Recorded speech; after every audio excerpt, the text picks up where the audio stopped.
नमस्कार मित्रों, अश्वनी सेज में आपका स्वागत है। मित्रों, आज चर्चा उत्तर प्रदेश में इस समय बड़ी उथल पुथल मची हुई है भाजपा की राजनीति में।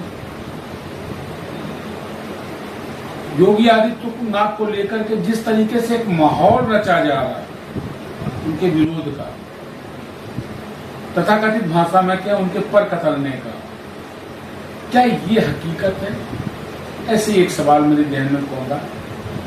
जब मनन किया मित्रों, मैंने ये पाया कि ये एक प्रोजेक्टेड सब्जेक्ट है, विषय है। और ये क्यों है? 240-42 पर भाजपा का रुकना और उसको लेकर के जिस तरीके से मीडिया में, खास करके सोशल मीडिया में मोदी जी की एक छवि के गिरने का ग्राफ बना, लोग उस तरफ आकर्षित हुए। भाई क्या हो गया, मोदी जब इतना अच्छा काम कर रहे हैं वास्तव में, तो ये गिरावट क्यों? मुझे लगता है कि इस सब्जेक्ट से ध्यान हटाने के लिए कि प्रपंच रचा जा रहा है। और ये भी हो सकता है कि योगी मोदी का जो नारा है वो कहीं ना कहीं भाजपा के शीर्ष नेतृत्व को पच नहीं था, खास करके उस नेतृत्व को जो मोदी के बाद अपने को नेक्स्ट सक्सेसर देखती है। इसमें दो राय नहीं। योगी जी का, हालांकि सेकेंड रिजीम में योगी की कमांड अफसरों पर कमजोर हुई, जिस तरीके से यूपी में अफसर निरंकुश हुए हैं, इसका खामियाजा योगी जी को भुगतना पड़ा है सेकेंड रिजीम में। और 2024 के चुनाव में वो भाजपा को भी वो खामियाजा भुगतना पड़ा। हालांकि उसमें एक और फैक्टर था, आयातित कैंडिडेटों को उतारना, अपने कार्यकर्ताओं को उपेक्षित करना। लेकिन ये योगी को लेकर के जो समीकरण बनाया जा रहा है, एकदम से किशोर प्रसाद मौर्य को प्रोजेक्ट किया गया। 5-5 दिन वो दिल्ली पड़े हैं, दिल्ली के वरिष्ठ नेता उनको इंटरटेन कर रहे हैं।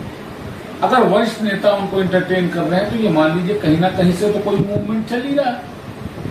लेकिन जहां तक मैं ये सोचता हूं कि ये इतना गंभीर नहीं है, क्योंकि इसके पीछे जो मेरी नजर में जो उद्देश्य है वो महज इतना है कि किसी तरीके से उस 242 की तथाकथित गिरावट को लेकर के जो मोदी जी की छवि पर आघात आ रहा है उसको मिनिमाइज किया जाए, लोगों का ध्यान भटका। आप जानते हैं राजनीति में तो ये एक सरल सी बात है, ध्यान भटकाना हो तो कुछ ऐसा कर दीजिए कि मूल मुद्दे से लोग भटक जाएंगे, चर्चा करने लगेंगे। इलेक्शन आते ही दंगे होना, इलेक्शन आते ही कहीं ना कहीं बॉर्डर फ्रंट पे लड़ाई होना, इलेक्शन आते ही ऐसे ऐसे कमेंट आने लगते हैं कि उसके बाद में फिर ध्रुवीकरण प्रारंभ हो जाता है। मित्रों, एक मजाक हो रहा है देश और देश के संविधान से, इसमें दो राय है।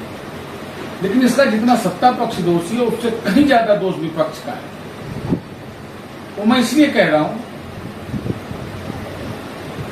कि कांवड़ यात्रा के दौरान फलों के ठेले पर नाम जात लिखने पर आपत्ति उठाने वाले इन बेशरम नेताओं को ये नहीं दिखा कि आप जातीय जनगणना की मांग कर रहे हैं। क्या जातीय जनगणना में आपका नाम और आपकी जात नहीं आएगी? लेकिन ये दूसरा विषय है, इस पर फिर चर्चा करूंगा।